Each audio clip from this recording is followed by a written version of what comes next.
batismo. Graças e louvores sejam dados a cada momento.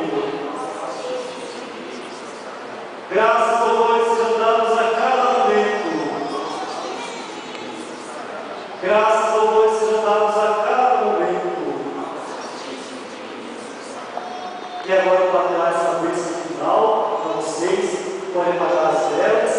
O Padre pede que a festa continue em casa, ou com a macarronada, ou com o churrasco, porque esse dia merece ser impresso no coração dessas crianças como um dia de festa, um dia transformador.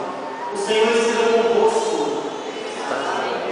Abençoe Deus, perdoe e bondade, que é Pai, Filho e Espírito Santo. Amém.